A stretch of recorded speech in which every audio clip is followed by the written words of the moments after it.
hanya dengan Rp15.000 per bulan, Anda telah turut berpartisipasi dalam menyebarkan dakwah bersama Tarbiyah Sunnah. Barakallahu fikum. Assalamualaikum warahmatullahi wabarakatuh.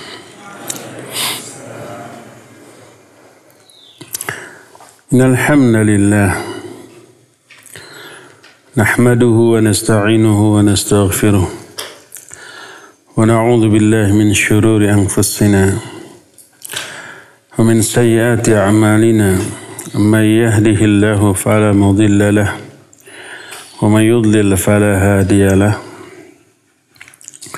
wa asyhadu an la ilaha illallah wahdahu la syarika lahu wa asyhadu anna Muhammadan abduhu wa rasuluh. Ya ayyuhalladzina amanu taqullaha haqqa tuqatih wa la tamutunna illa wa antum muslimun. Ba'd. Anak-anakku sekalian yang Allah cintai, para calon hufadz, calon duat, calon asatidz, calon-calon ahli surga. Alhamdulillah kembali kita berjumpa dalam kajian khusus untuk para calon hufadz ini, para santri di Ma'had Tahfidzul Quran Tarbiyah Sunnah Bandung. Kita sedang membahas masalah akhlak atau adab. Kenapa kita bahas masalah akhlak, masalah adab? Selain yang sudah diterangkan di beberapa pertemuan yang lalu, akhlak itu begitu agung, begitu tinggi nilainya, begitu penting dalam kehidupan kita. Oleh karena itulah maka para ulama zaman baheula, zaman dahulu itu lebih mendahulukan belajar akhlak atau adab dibanding ilmu. Karena pentingnya akhlak dan adab ini dimiliki sebelum menjadi orang yang berilmu. Kebayang nggak ilmunya tinggi, akhlaknya nyebelin. Ilmunya tinggi, adabnya membuat orang benci. Hafidz Quran, hafal Quran, jadi ustadz, jadi da'i, tapi kelakuannya bikin orang muak. Maka itu akan mencoreng citra ustadz, citra da'i, citra penghafal Al-Quran. Nanti orang-orang bilang, nggak perlu hafal Quran, terus itu juga hafal Quran tapi nyebelin, kan gitu ya. Merusak citra apa tidak? Iya, merusak citra.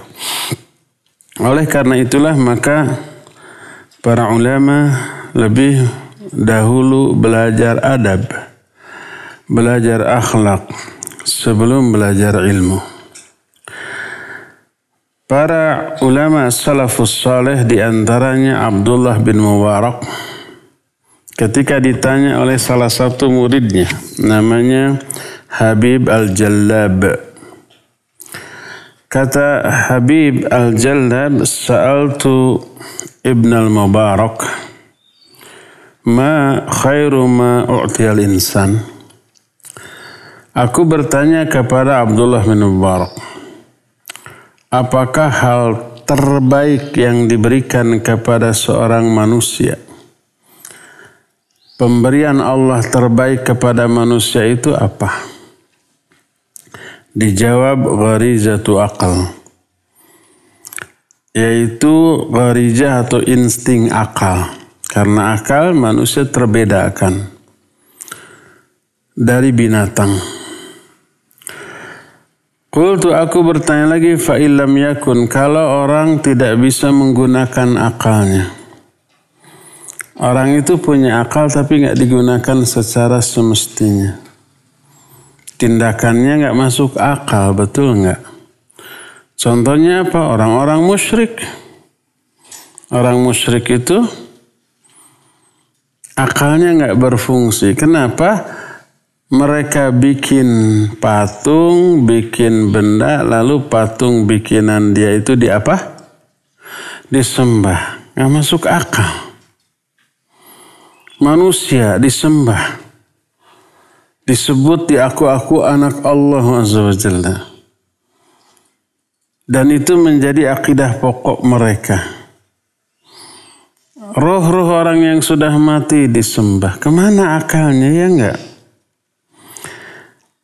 Oleh karena itu Allah menyatakan para ahli neraka jahanam, kebanyakan orang itu berakal tapi enggak digunakan secara semestinya. Walaqad dzara'na li jahannama katsiran minal jinni wal ins lahum qulubun la yafqahuna biha. Kami akan penuhi jahanam itu dengan kebanyakan jin dan manusia. Jin dan manusia yang kayak gimana? Lahum qulubun la yafqahuna biha. Mereka itu punya hati. Hati yang dimaksud adalah akal. Inna fi dzalika la dzikra liman kanu lahu qalbun ay aqlun. Dalam hal itu ada pelajaran bagi orang yang punya hati. Maknanya punya akal. La yafqahuna biha, tapi mereka tidak memahami dengan hatinya, dengan akalnya. Jadi anugerah yang Allah berikan yang paling berharga adalah akal bila digunakan secara semestinya. Kalau tidak memiliki akal artinya tidak digunakan akalnya, apalagi pemberian yang terbaik, husnu adab, akhlak yang baik, adab yang baik. Qultu fa illam yakun, kalau enggak memiliki akhlak yang baik gimana? Akhun syaqiqun yastashiruhu, saudara kandung tempat dia bermusyawarah, berdiskusi. Fa illam yakun, kalau enggak punya saudara atau sahabat dekat tempat dia berdiskusi, apalagi pemberian yang terbaik, sumtun tawilun, diam 1000 bahasa daripada ngomong didasar dengan kebodohan, itu akan menyesatkan, sesat dan menyesatkan. Fa illam yakun, kalau enggak gimana? Mautun ajil, kalau enggak memiliki, kalau akalnya enggak digunakan, akhlaknya bejat, enggak punya saudara tempat dia berdiskusi, terus enggak diem, ngomong terus. Apalagi yang terbaik, mautun ajil, lebih baik mati segera. Kenapa? Kalau panjang umur yang kayak gitu, itu tambah banyak dosanya. Panjang umur, banyak dosa, itu celaka. Itu perkataan Abdullah bin Mubarak. Berkata Imam Syafi'i rahimahullah. Kata Imam Syafi'i, man ahabba an yaftaha Allahu qalbah au yunawwiruh fa'alaihi bil khulwah wa qillatil akal wa tarki mukhalatatis sufaha wa bughdi ahli ilmi alladhina laysa ma'hum insaf wala adab. Ini yang saya singgung tadi. Kata Imam Syafi'i, siapa orang yang ingin hatinya dibukakan oleh Allah, atau ingin hatinya diterangi oleh Allah menjadi terang benderang, maka lakukan hal-hal berikut. Pertama, fa'alaihi bil khulwah, hendaklah dia berkhulwat. Mana berkhulwat? Menyendiri beribadah kepada Allah Azza wa Jalla. Hindari keramaian. Karena kalau ramai orang pasti ngobrol, kalau ngobrol pasti lebih banyak madarat daripada maslahat. Tapi berkhalwatlah dengan Allah, berdua-dua dengan Allah. Berzikir, berdoa, sholat, baca Al-Quran, dan seterusnya. Itu pertama. Kalau ingin hatinya diterangi. Kedua, wa qillatil akal. Sedikit makan, jangan gembul. Ketiga, tidak bergaul dengan orang-orang bodoh. Nanti kebawa bodoh. Orang bodoh, kebodohannya menuntun dia kepada banyak kesalahan, banyak kelalaian. Nanti kita terbawa-bawa.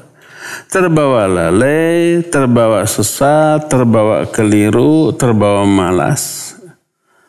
Itu yang ketiga. Keempat. Ini nih. Wa bughdu ahlil ilm. Membenci orang-orang yang berilmu.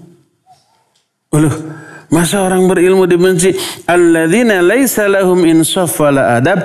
Orang berilmu yang tidak memiliki insaf dan tidak memiliki adab.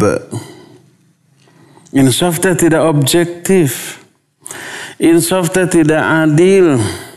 Tidak memiliki insafnya objektif atau adil. Jadi tidak adil, tidak objektif, sering menggunakan ayat atau dan hadis untuk memanipulasi kebenaran, untuk menanamkan keraguan-raguan pada diri manusia, dan tidak memiliki adab. Ketika ngajar sambil ngelepus ngerokok. Ketika ngajar tuh. Atau ketika belajar. Atau ketika musyawarah orang pinggir kiri kanannya. Aduh, mabek, keganggu. Tuh, orang gak beradab itu. Kalau ngomong, menyakiti orang. Tinggalkan, benci orang berilmu yang kayak gitu. Itu kata Imam Syafi'i rahimahullah. Berkata Imam Ibn Sirin, kanu yata'allamuna al-hadya kama yata'allamuna al-ilm.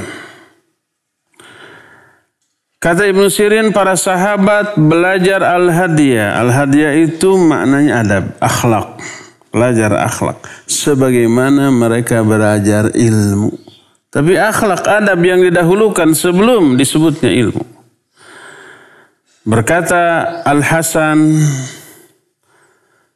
in kana ar-rajul yakhruju fi adabi nafsihi as-sanatain thumma as-sanatain. Dulu orang zaman sebelum kami, yaitu para ulama as-salafus saleh, keluar untuk belajar adab selama 2 tahun, kemudian diperpanjang lagi 2 tahun. Terus begitu. Habib bin Ash-Shahid berkata kepada anaknya. Kata Habib, ya bunayya, ishabil fuqaha wal ulama wa ta'allam minhum. Wa khudh min adabihim. Fa inna dhalika ahabbu ilayya min kathiri min al-hadith. Hai anakku, bersahabatlah, bergaulah engkau dengan para fuqaha dan para ulama, ahli fiqih dan ahli ilmu. Wa ta'allam minhum. Belajarlah kepada mereka. Wa khudh min adabihim. Ambil adab mereka, ambil akhlak mereka, ikuti akhlak mereka.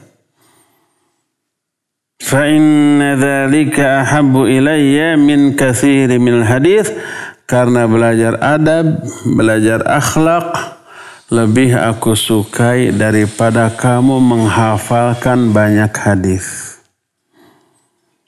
Banyak hadis dihafal tapi akhlaknya becat. Banyak Al-Quran dihafal tapi kelakuannya nyebelin. Banyak ilmu dia fahami tetapi tingkah lakunya bikin sakit hati orang lain. Tadi sudah disinggung, itu akan merusak citra. Citra orang yang berilmu itu orang berilmu tapi nyebelin. itu mah banyak hafalan Qur'annya, hadisnya, tapi pokoknya mah tak kayak gitulah.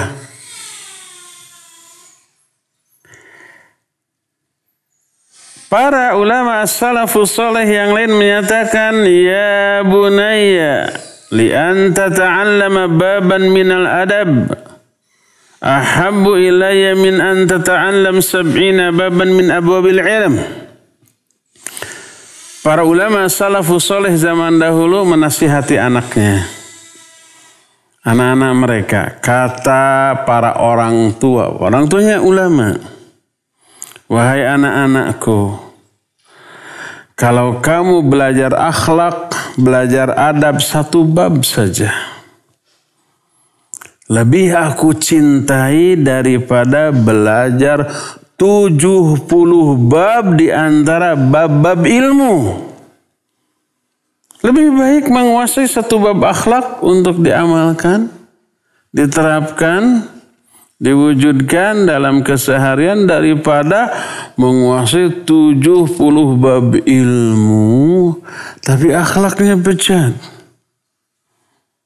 Umpamanya dia menguasai ilmu tafsir, ilmu hadis, ilmu fiqih, ilmu usulul fiqih, nahwu sharaf dia kuasai, pokoknya sampai 70 bab ilmu dia kuasai. Tapi akhlaknya nyebelin. Orang nggak akan ada yang suka nanti ke dia ya. Dikenal sebagai orang berilmu, dikenal da'i, suka ceramah. Nah kalau akhlaknya nyebelin nanti pas ceramahnya juga kasar. Pas ceramahnya juga nada bicaranya tuh kayak memarahi. Pas ceramahnya itu keluar kata-kata celaan, kata-kata yang kasar seperti binatang, seperti bodoh, seperti tolol, seperti dan seterusnya lah yang saya tidak wasa untuk menyebutkannya. Ada enggak dai atau ustadz atau penceramah yang populer yang omongannya kayak begitu? Ada. Apa akibatnya? Akibatnya mencoreng citra dakwahnya. Ini ceramah ngajak kepada kebaikan tapi bahasanya kasar ya, bahasanya kotor ya, nada bicaranya itu kayak memarahi ya, nada bicaranya itu kayak memojokkan ya, mencela ya, kayak gitu tuh. Nanti orang bakal lari dari dakwah bukan karena isi dakwahnya, tapi karena kekasaran dan kekotoran orang itu ketika berdakwah. Itu tuh kalau pendakwah nggak berakhlak tuh kayak begitu. Oleh karena itu lebih baik menguasai satu bab akhlak, diaplikasikan, diwujudkan, diamalkan, dilakukan dalam kehidupan sehari-hari. Satu bab itu lebih aku sukai daripada kamu menguasai 70 bab di antara bab-bab ilmu. Imam Syafi'i rahimahullah selain orang yang berilmu, beliau orang yang sangat berakhlak, mulia akhlaknya, adabnya sangat santun. Ditanya oleh orang, kata orang itu, kaifa syahwatuka lil adab? Bagaimana sih minatmu kepada adab? Perhatianmu kepada akhlak? Kata beliau, asma bil harfi minhu mimma lam asma'hu. Fatawaddu a'dha'i anna laha asma'an fatana'ama bihi. Coba bayangkan, ini penghayatan Imam Syafi'i rahimahullah. Ditanya bagaimana minatmu, perhatianmu kepada adab, kepada akhlak. Beliau menjawab, aku mendengar setiap huruf dari pelajaran akhlak. Mendengar, diperhatikan. Tidak masuk kanan keluar kiri. Tidak sekadar dianggap sebagai sebuah ilmu yang berupa teori semata-mata. Diperhatikan, dihayati, masuk ke dalam hati. Nanti hati yang menggerakkan anggota badan untuk menerapkannya, untuk mengamalkannya. Aku memperhatikan setiap huruf dari pelajaran akhlak seolah-olah aku ini belum pernah mendengar huruf itu. Jadi suatu yang baru kemudian dihayati. Lalu seluruh anggota badanku berharap, berangan-angan. Andai seluruh anggota badanku pun memiliki pendengaran. Agar apa? Agar bisa menikmati pelajaran akhlak untuk kemudian diterapkan. Sampai seperti itu. Qila, ditanya lagi Imam Syafi'i. Kaifa talabuka lah? Bagaimana cara kamu menuntut ilmu akhlak, ilmu adab itu bagaimana caranya? Dijawab, talabul mar'atil mudhillah waladaha wa laysa laha ghairuh. Aku mencari pelajaran adab seperti seorang ibu yang mencari anaknya yang hilang dan dia tidak memiliki anak yang lain. Kebayang nggak? Seorang ibu punya satu-satunya anak. Anaknya disebut anak sematawayang. Tahu anak sematawayang artinya apa? Hanya satu-satunya. Karena wayang hanya punya satu mata. Wayang Jawa tapi wayang kulit. Pernah lihat wayang kulit? Hanya satu kan matanya? Peribahasanya menyatakan anak semata wayang kulit. Kalau wayang golek mah dua matanya. Tahu wayang golek? Wayang golek dari Sunda. Dari kayu ada dua matanya. Kalau wayang Jawa dari kulit satu matanya. Karena jadi setiap yang punya hanya satu disebut semata wayang. Seorang ibu punya hanya satu-satunya anak. Hilang anak itu. Bisa kebayang nggak ibu itu gimana? Nyari terus siang malam, lapar nggak dirasa. Ngantuk juga nggak dipedulikan, terus nggak tidur, nggak bisa tidur nyenyak, nggak bisa makan nyenyak. Kerjaannya mencari sebelum ketemu kan gitu ya. Kebayang nggak seorang ibu? Jangankan anak semata wayang, anaknya ada 10, satu hilang dicari nggak? Dicari ya tuh. Jangankan anak kecil 2-3 tahun gitu. Coba umpamanya maghrib nih. Anak tuh biasa sudah ada di rumah. Ini nggak ada. Dilihat ke masjid nggak ada. Si ibu itu. Walaupun anak lainnya banyak, kakak-kakaknya banyak. Ini si bungsu, anaknya baru 2 tahun, 3 tahun gitunya. Maghrib nggak ada di rumah, ke masjid nggak ada. Pasti murang-maring. Ayahnya, suaminya dimarahi, kakak-kakaknya gimana kalian punya adik gak bisa jaga, cari-cari tuh. Bisa begitu tuh. Semua dimarahi. Nyalahin orang lain padahal dia sendiri yang salah. Ibunya kenapa gak menjaga anaknya? Ternyata apa yang terjadi ada di masjid, anaknya ngumpet di juru. Ini kejadian. Oleh karena itulah maka seorang ibu yang kehilangan anak, dia akan terus mencari sampai ketemu. Dia tidak peduli lapar, tidak peduli capek, tidak peduli haus, tidak peduli ngantuk, tidak peduli lelah. Pokoknya terus mencari. Seperti itu cara Imam Syafi'i mempelajari adab, mempelajari akhlak. Gak mengenal istirahat, lelah juga tidak dipedulikan. Lapar, haus bukan halangan. Itulah Imam Syafi'i rahimahullahu ta'ala. Berkata Abu Bakar bin Al-Mutawwi'i. Abu Bakar Al-Mutawwi'i rahimahullah. Dia berkata, ini salah seorang murid dari Imam Ahmad bin Hanbal. Ikhtalaftu ila Abi Abdullah yakni al-Imam Ahmad bin Hanbal rahimahullah. 12 sanah wa huwa yaqra'ul musnad ala auladihi fama katabtu anhu haditsan wahida.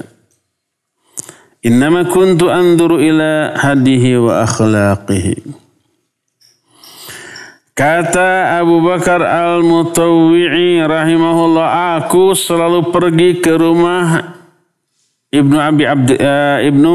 kepada Abu Abdillah yaitu Imam Ahmad. Selalu pergi ke rumah Imam Ahmad setiap hari selama 12 tahun. Untuk apa? Wa huwa yaqra'ul musnad ala auladi. Imam Ahmad setiap hari membacakan kitab musnad kepada anak-anaknya. Kitab musnad ini kitab kumpulan hadis susunan Imam Ahmad. Tiap hari dibacakan ke anaknya agar anak-anaknya hafal. Tamat balik lagi, bertahun-tahun. Dan ingat ketika membacakan bukan sekadar isi hadisnya saja, tapi juga sanad dan perawinya dibacakan. Anak-anaknya hafal. Berapa lama? Aku selalu datang selama 12 tahun. Aku tidak pernah mencatat satu hadis pun. Kata Abu Bakar Al-Mutawwi. Datang, duduk saja sudah. Tidak mencatat. Lalu ngapain itu? Oh mungkin nyari konsumsi. Enggak ada konsumsi. Innama kuntu anzuru ila hadihi wa akhlaqi. Yang aku lakukan hanyalah aku memperhatikan akhlak dan adabnya. Akhlak Imam Ahmad. Adab Imam Ahmad itu yang aku perhatikan. Itu yang aku teliti telah untuk diikuti. Akhlak Imam Ahmad cermin dari ilmunya. Kalau ulama-ulama zaman dahulu ilmunya itu cermin dari amalnya.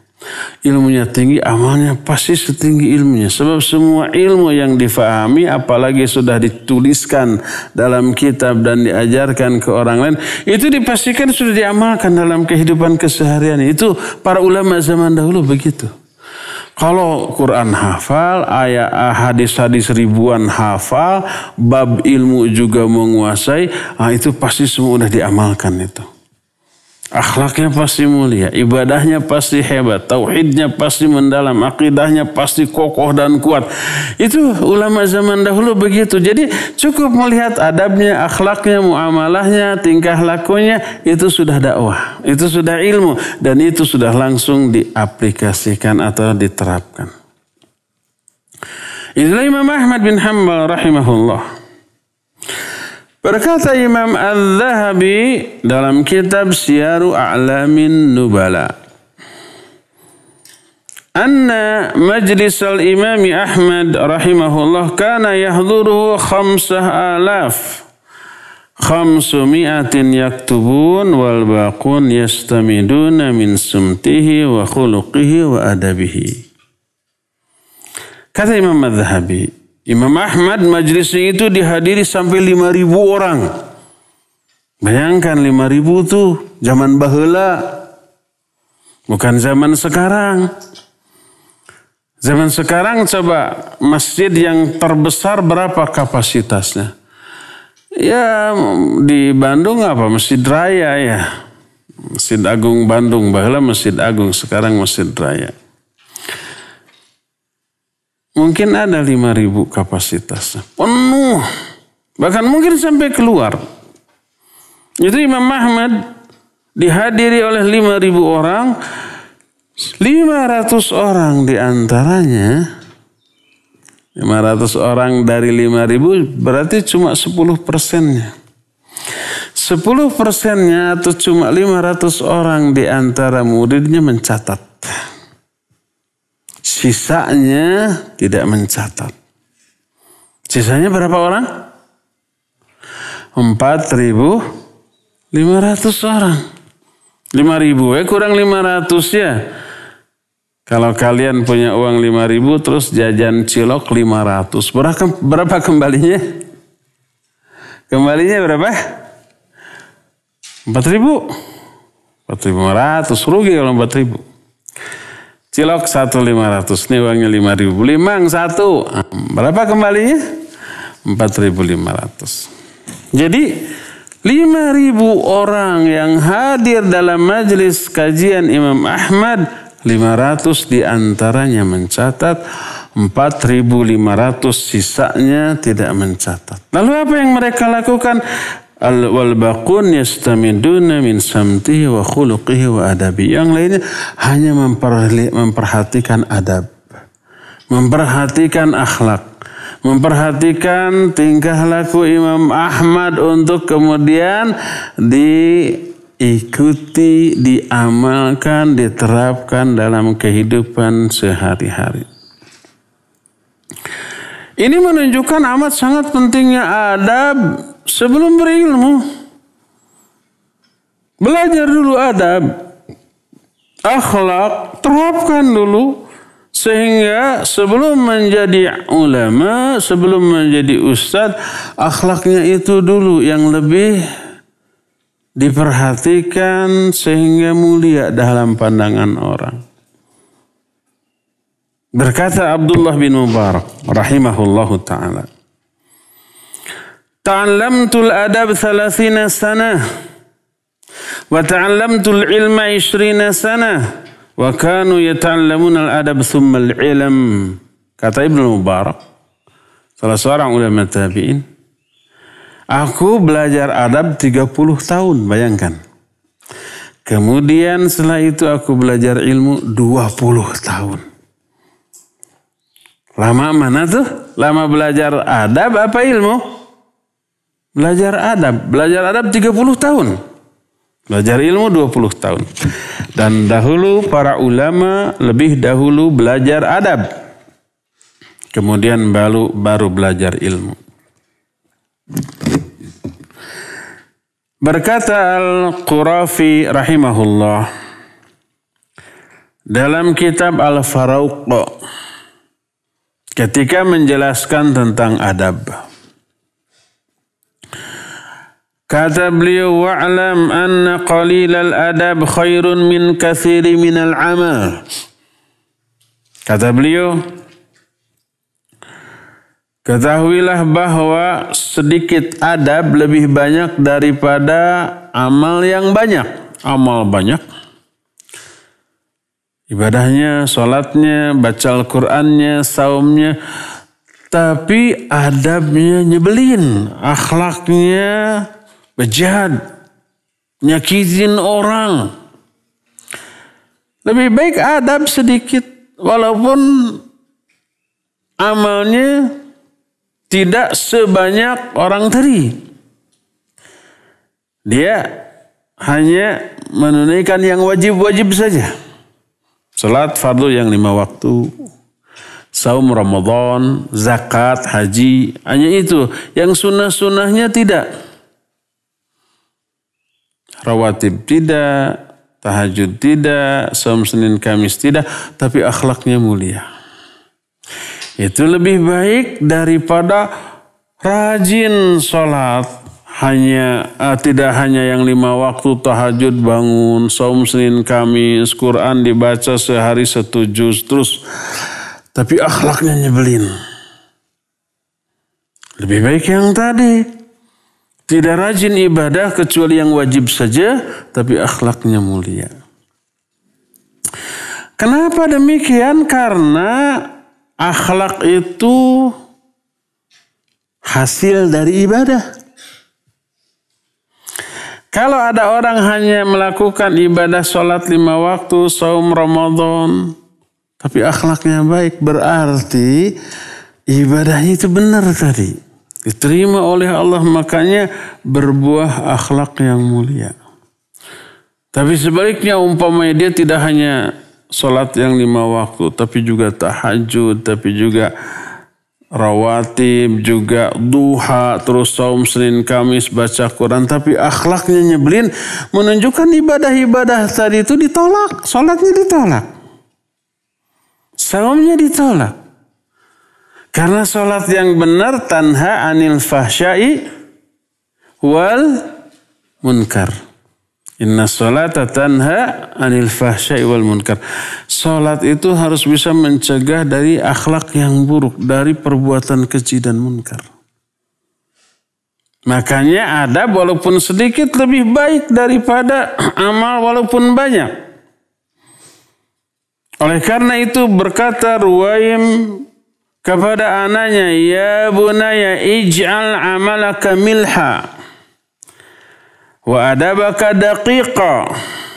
Hai anakku, jadikan amalmu seperti garam dan adabmu seperti adonan.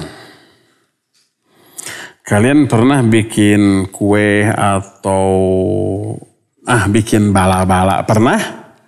Atau minimal melihat? Garamnya banyak apa sedikit? Sedikit. Yang banyak apanya? Adonannya. Adonannya sapanci. Garamnya mungkin setengah sendok atau 1 sendok ya. Sedikit. Garamnya sedikit, adonannya banyak. Kata Ruwaim, salah seorang ulama yang soleh berkata kepada anaknya, hai anakku, jadikan amalanmu seperti garam dan adabmu seperti adonan. Artinya, istakthir minal adab hatta takuna nisbatu fil kathrah nisbatad daqiq ilal milah. Perbanyak adab seperti kamu memperbanyak adonan ketika masak, ketika bikin kue, ketika bikin bala-bala. Perbanyak adonannya, perbanyak akhlaknya. Sehingga banyaknya akhlak dibanding amal, seperti banyaknya adonan dibanding apa? Garam. Garam hanya sedikit. Maknanya adalah disebutkan qalilun fil amali salih khairun minal amal ma qillatil adab. Kasratul adab ma qalili minal amal khairun minal amal ma qillati minal adab. Banyak adab, banyak akhlak walaupun sedikit amal lebih baik daripada banyak amal tapi tak beradab. Ini semuanya menunjukkan sangat pentingnya akhlak. Adab terutama bagi para tulabul ilm, para penuntut ilmu, para calon penghafal Al-Quran, penghafal hadis, calon-calon ustadz, calon-calon da'i, calon-calon ahli surga. Perbanyak mempelajari adab atau akhlak sebelum belajar ilmu, sebelum menghafal, sebelum belajar apapun yang ingin kita pelajari dalam kehidupan ini. Saking pentingnya ini adab, sampai-sampai para ulama zaman baheula tidak pernah dalam kitabnya kosong dari pelajaran adab. Seperti contoh umpamanya, Imam Bukhari, ahli hadis. Beliau menyusun kitab hadis yang seluruh hadisnya dianggap sahih oleh para ulama. Namanya kitab Sahih Bukhari. Saking besarnya perhatian beliau kepada adab, beliau menyusun khusus kitab tentang adab berjudul Al-Adabul Mufrad. Itu susunan Imam Bukhari. Demikian juga di dalam kitab Sahih Bukhari ada Kitabul Adab. Dalam kitab Sahih Muslim ada Kitabul Adab. Dalam kitab Sunan Abu Daud ada Kitabul Adab. Dalam kitab Sunan At-Tirmidzi, Sunan Ibnu Majah, Sunan Al-Baihaqi ada Kitabul Adab. Bahkan Imam Khatib Al-Baghdadi khusus menyusun sebuah kitab Al-Jami' li Akhlaqir Rawi wa Adabis Sami. Itu kumpulan akhlak-akhlak para perawi dan adab-adab orang yang mendengar hadis. Imam Ibnu Abdul Bar menyusun kitab Al-Jami'u Bayanil Ilmi wa Fadlih. Isinya tentang adab. Ya. Imam Ibnu Muflih Al-Hambali menyusun Al-Adabu Syar'iyyah. Dan banyak lagi ulama-ulama lain yang secara khusus membahas masalah adab di dalam kitab mereka. Nah, di sini kita nanti akan membahas kitab adab. Gak banyak, hanya 1 jilid saja. Tapi cukup tebal, tebalnya segini. Ini di hadapan saya ini ada kitab adab. Ini tebalnya segini nih. 3 tahun wareg. Jumlah halamannya nggak banyak, cuma 965 halaman. Isinya berbicara tentang adab. Kita akan bahas ini nanti ya, insya Allah. Untuk apa? Untuk difahami, kemudian diamalkan.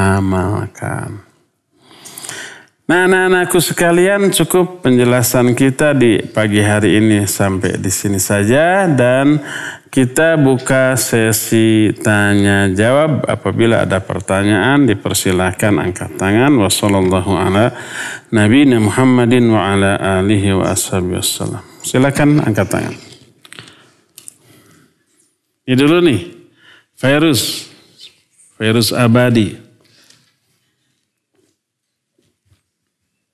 Assalamualaikum warahmatullahi wabarakatuh. Waalaikumsalam warahmatullahi wabarakatuh. Ustaz, saya pengen. Nama Fairuz apa? Siapa? Fairuz Arkanul Hilmi. Fairuz Abadi. Arkanul Hilmi. Ustaz, saya pengen nanya. Apakah orang kafir yang akhlaknya, adabnya baik bisa masuk surga? Pertanyaan yang bagus. Barakallahu fiik. Apakah ada orang kafir akhlaknya bagus? Ramah, suka menolong orang, pikaresepeun. Pikaresepeun itu apa ya? Bikin seneng orang. Suka menolong, suka membantu, perhatian, peduli. Kalau ada pengumuman kita ada kerja bakti, dia paling dulu bawa cangkul, bawa air, bawa konsumsi. Dia paling capek, dia keluar uang, dia keluar konsumsi. Kalau ada yang sakit, dia tengok, dia yang pertama nengok. Adabnya bagus, akhlaknya bagus. Ya rahamukallah. Mati dalam keadaan demikian, tapi dia kafir. Apakah dia akan masuk surga? Kalau mati dalam keadaan kafir, sebaik apapun tidak akan pernah masuk surga. Kenapa? Karena dia hanya baik akhlaknya kepada sesama manusia saja. Tapi akhlak dia kepada Allah buruk. Akhlak dia kepada Rasulullah buruk. Coba sekarang gini. Ada seorang anak, ke temannya, ke tetangganya baik, ramah, suka menolong, menyenangkan. Tapi ke ayah ibunya durhaka. Ke ayah ibunya kasar, menyakiti. Ke ayah ibunya berani menentang. Tidak pernah menurut. Tapi kok ke teman-temannya baik. Orang itu masuk surga enggak? Enggak. Karena akhlak dia kepada ayah dan ibunya buruk. Dia hanya milih-milih akhlak berbuat baik kepada orang lain. Ke ayahnya, ke ibunya yang paling berjasa buruk. Durhaka. Itu baru ke ayah ibu. Nah sekarang ada orang ke ayah ibu baik, ke tetangga baik, ke teman baik, ke Allah dan ke Rasulnya buruk. Gimana buruknya ke Allah? Gak pernah menyembah Allah, malah menyembah yang lain. Orang kafir kan menyembah yang lain ya.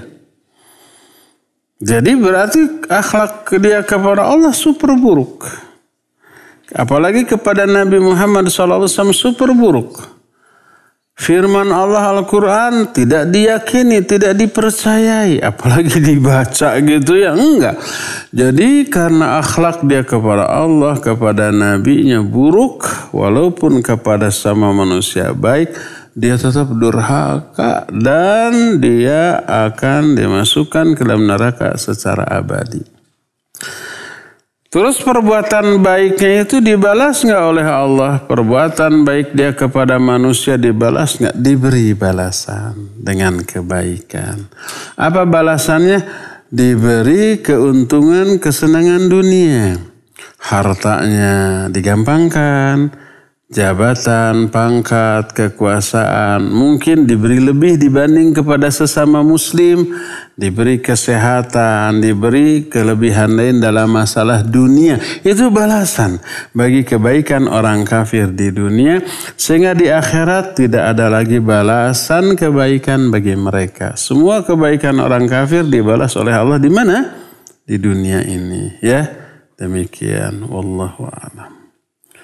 Virus, ambil satu, paling gede, Cung, siapa lagi? Abdurrahman.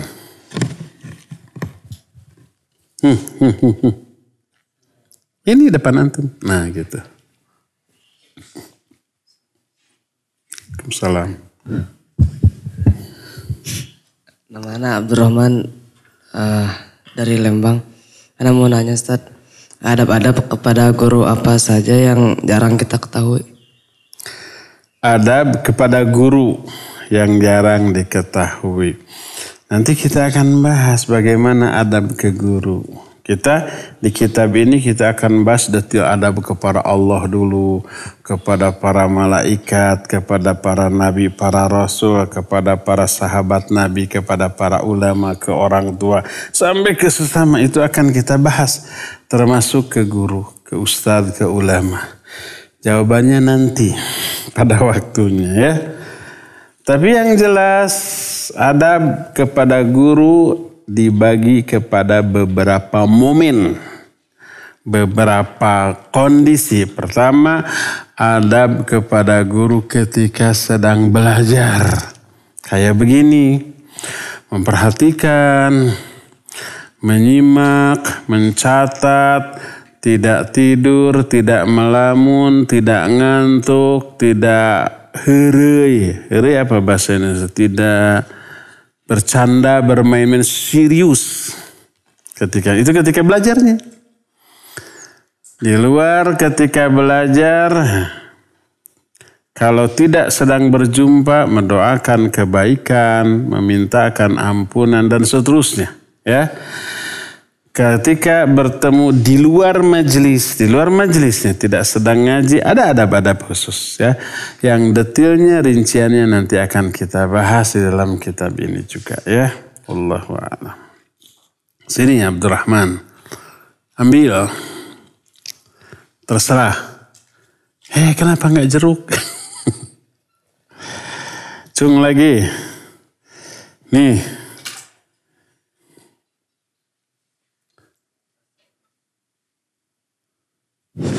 Assalamualaikum warahmatullahi wabarakatuh. Assalamualaikum warahmatullahi. Nama Ana Naufal dari Cimahi. Ingin bertanya Ustaz, jika seseorang yang mengetahui tentang pentingnya belajar adab atau akhlak, tapi ia tidak mempelajarinya, orang itu berdosa atau tidak Ustaz? Syukran. Jazakallahu khair.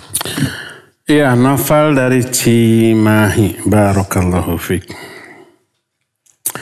Orang tahu pentingnya adab akhlak, tapi tidak mau mempelajarinya. Berdosa apa tidak? Ya, mempelajari adab wajib. Sebagaimana mempelajari kewajiban-kewajiban kita yang lain. Hadis yang menyatakan talabul ilmi fariidatun ala kulli muslim. Mempelajari ilmu itu wajib bagi setiap muslim. Ilmu apa yang wajib dicari? Tidak semua jenis ilmu. Kalau ilmu bahasa, umpama ilmu tafsir, ilmu hadis, ilmu fiqih, ilmu usul fiqih, itu tidak fardu ain. Fardu kifayah saja. Bagi yang lainnya sunnah. Nah, adapun mempelajari ilmu yang wajib dipelajari adalah pertama ilmu tentang kewajiban-kewajiban kita yang fardu ain. Ilmu tentang tata cara sholat dan yang berkaitan dengan sholat seperti wudhu, tayamum, kemudian mandi besar, kemudian jamak qashar dan seterusnya, pokoknya yang berit. Terus ilmu tentang saum, karena itu kewajiban. Ilmu tentang haji kalau dia sudah mau haji. Ilmu tentang zakat kalau dia sudah terkena kewajiban zakat. Itu fardu ain.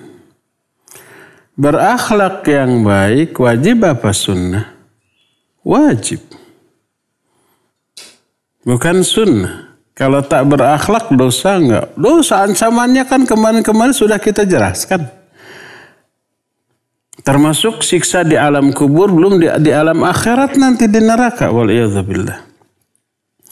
Jadi kalau berakhlak buruk diancam, berarti berakhlak baik itu wajib. Karena setiap akhlak yang buruk diazab.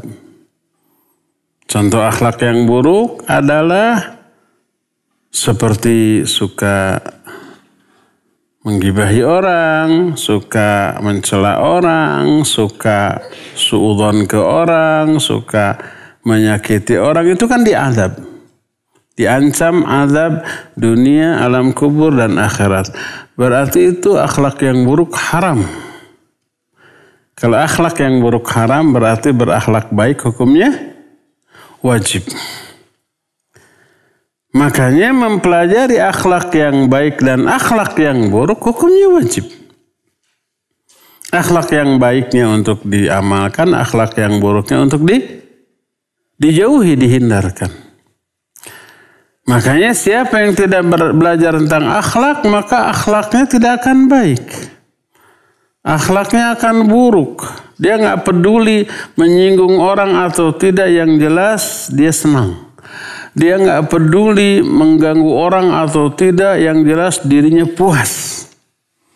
Nah, itu orang-orang yang tak berakhlak, tak mempelajari akhlak. Ada orang yang teriak-teriak pakai speaker ya. Orang lain tetangganya dia keganggu. Ada yang tidur, ada bayi yang susah tidur, keganggu lagi. Ada yang sakit, ada yang sedang sholat, ada yang sedang belajar, keganggu. Nggak peduli, dia teriak-teriak aja. Ada yang gitu. Walaupun yang diteriakkannya berupa kebaikan. Baca Quran, pakai speaker. Baca Quran bagus nggak? Bagus. Tapi pakai speaker kedengaran oleh semua orang sampai ada yang terganggu. Ada yang sedang sholat, terganggu. Ada yang sedang tidur, terganggu. Ada yang harus sakit, harus istirahat, terganggu. Ada bayi yang harusnya tidur, merejat lagi. Ibunya kasihan, harus dininak bobokkan lagi. Itu akhlak yang baik apa yang buruk? Buruk. Dia nggak peduli mengganggu atau tidak. Yang penting dianya happy, dianya seneng. Dia merasa berbuat kebaikan. Tapi mengganggu orangnya nggak dia pikirkan. Jadi mempelajari akhlak yang baik hukumnya wajib. Kalau tidak mempelajari maka dia berdosa karena dijamin akhlaknya tidak baik ya. Allahu a'lam. Nafal. Ambil. Oh, lebih suka buah-buahan. Buah-buahan ketiga-tiganya habis. Ceng lagi. Siapa? Iya. Bukhari. Orang Cilembu. Aku orang Cilembu.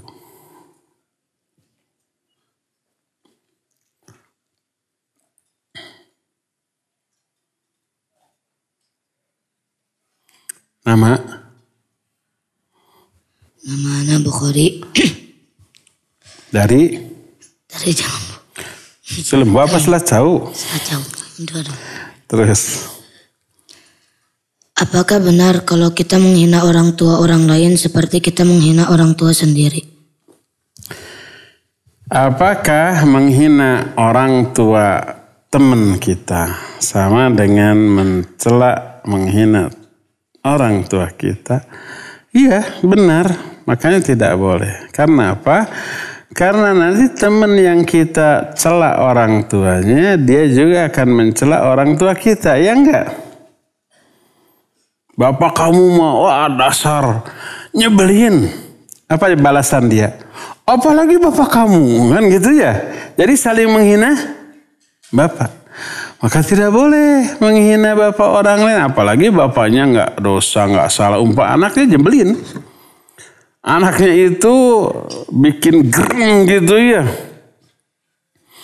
Lalu kita hina bapaknya. Yang salah anaknya, yang dihina bapaknya. Wah bapak kamu mah. Walaupun umpamanya bapaknya yang salah. Umpamanya teman kita, bapaknya ini galak. Terus kita ngomong ke teman kita, bapak kamu galak dasar. Nanti kalau saya sudah gede, umpamanya. Teman kita tersinggung ya, bapaknya dicela, dia balik mencela bapak kita. Apalagi bapak kamu. Sok aja kalau bapak saya kamu hajar, bapak kamu saya hajar lagi. Akhirnya saling mencela bapak. Tidak boleh. Termasuk sesembahan orang lain. Ada orang lain menyembah patung. Gak boleh patungnya itu kita hina. Bukan karena patungnya itu mulia, bukan. Tapi berakibat orang itu nanti bisa menghina siapa? Allah yang kita sembah ya. Tuhan kamu mau mati, gak bisa ngapa-ngapain gini aja. Jeblek gitu ya. Saya getok tuh Tuhan kamu, nangkis pun gak bisa. Apa jawab dia? Apalagi Tuhan kamu mana sok sini, gak ada. Tuhan saya mah mending ada tuh, diam-diam juga, jebleh-jebleh juga. Mana Tuhan kamu, mana gak ada. Gitu. Nanti Allah yang mereka hina, maka tidak boleh ya. Tidak boleh menghina milik orang lain karena nanti mereka menghina milik kita. Tidak boleh menghina nabi orang lain karena nanti mereka akan menghina nabi kita. Apalagi nabi orang lain juga nabi kita seperti Nabi Musa, Nabi Isa. Nggak boleh dihina. Termasuk tokoh-tokoh mereka, pimpinan-pimpinan mereka. Nggak boleh kita hina karena nanti mereka menghina tokoh-tokoh pimpinan kita ya. Nggak boleh. Allahu a'lam. Bukhari, sini. Satu. Siapa lagi? Cung. Tuh.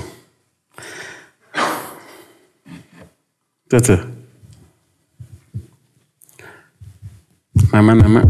Bismillah. Assalamualaikum warahmatullahi wabarakatuh. Assalamualaikum warahmatullahi. Ustaz, karena nama ana Ridho Rizmi dari Cimahi. Ustaz, karena gibah dan menyebarkan aib orang adalah akhlak yang buruk. Apa sikap yang harus kita lakukan kepada orang yang ingin menyebarkan aib kita dan bertujuan untuk mempermalukan kita? Dan apakah ada hukuman di dunia bagi orang yang menyebarkan aib orang lain? Syukran. Assalamualaikum warahmatullahi wabarakatuh. Waalaikumsalam warahmatullahi wabarakatuh. Ridho, Cimahi. Ada orang mau menyebarkan aib kita. Mau apa udah? Baru mau akan, tapi belum. Kau bisa tahu kita? Ngancem, awas. Kalau nggak dijajanin, saya sebarkan aib kamu gitu. Contohnya ya ngancem.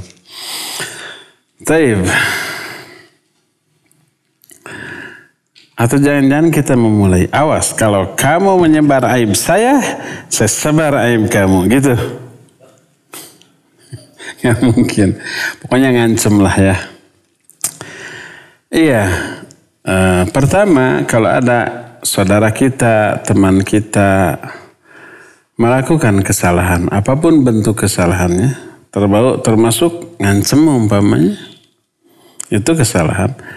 Nasihati dia, ingatkan dia bahwa pertama itu dosa. Kedua, setiap perbuatan buruk itu pasti ada balasan dunia akhirat. Al-jaza'u min jinsil amal. Balasan akan sesuai dengan jenis perbuatan. Perbuatan baik dibalas baik, perbuatan buruk dibalas dengan keburukan. Nah, salah satu di antara balasan di dunia, hukuman di dunia, bagi orang yang menyebarkan aib orang lain, aib dia akan Allah bongkar lebih dahsyat lagi. Man satara musliman satarallahu lahu yaumal qiyamah. Fid dunya wal akhirah. Siapa orang yang menutup aib saudaranya, aib sama muslim, Allah akan tutup aib dia dunia akhirat. Dan siapa orang yang membuka aib orang lain, Allah akan bongkar aib dia dunia dan akhirat. Itu yang disebut dengan al-jaza min jinsil amal. Balasan akan disesuaikan dengan perbuatan. Kita menutup aib orang lain, aib kita oleh Allah ditutup. Kita membuka aib orang lain, aib kita nanti akan dibuka. Gimana aja caranya? Kita bermaksud mempermalukan orang lain, nanti kita malah yang dipermalukan oleh Allah Azza wa Jalla. Ingatkan dia akan hal itu, ya. Ingatkan, itu yang pertama. Kedua, kalau sudah diingatkan, ternyata tetap dia tidak takut, tidak nurut, dia tetap mau menyebar aib kita, ya sudah nasib kita disebar-sebar aibnya. Cuma pertama nih, kalau aib yang disebar itu betul ada pada diri kita, kita punya aib itu. Bagaimana agar kita tidak dendam, tidak marah? Pertama, kita harus menyadari bahwa itu menguntungkan kita. Apa untungnya? Dosa kita berguguran, dihapus. Pahala kita nambah. Pahala dia di-offer ke kita, dosa kita di-offer ke dia. Sudah terbalas tuh. Ya. Jadi itu yang pertama. Kedua, yakin bahwa Allah tidak akan menghinakan kita hanya karena kita dihina orang atau aib kita disebar orang. Enggak. Malah sebaliknya orang nanti simpati atau empati, kasihan ke kita. Akan menyenangi kita, udah sabar-sabar si itu memang nyebelin. Dia akhirnya dibenci. Kita akhirnya dia apa? Disayangi, kasihan ini dibully gitu. Jangan khawatir kita hina karena dihinakan orang. Hina tidaknya seorang bukan karena dihinakan orang, tapi oleh Allah. Wa tu'izzu man tasya wa tudhillu man tasya. Ya Allah, Engkau memuliakan orang-orang yang Engkau kehendaki untuk Engkau muliakan, dan Engkau menghinakan orang-orang yang Engkau ingin untuk dihinakan. Jadi tergantung keinginan Allah. Dalam doa kunut witir ada doa, salah satunya adalah la ya'izzu man adait wa la yadhillu man wallait. Tidak akan mulia orang yang Engkau musuhi ya Allah, dan tidak akan hina orang yang Engkau cintai. Asal kita melaksanakan perintah Allah, menjauhi segala larangannya, Allah akan muliakan. Walaupun jutaan orang menghinakan kita, tetap kita akan mulia.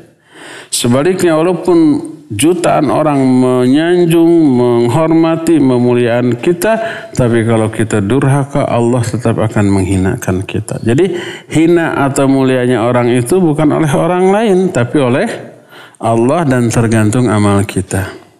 Walillahil izzatu walirasulihi walil mu'minin. Kemuliaan itu milik Allah, milik Rasulnya, dan milik orang-orang mukmin. Itu yang keduanya. Nah, terus yang ketiganya nih, ini yang yang sangat-sangat berharga. Ketika kita dihina, dibongkar aibnya, kita sedang dizalimi.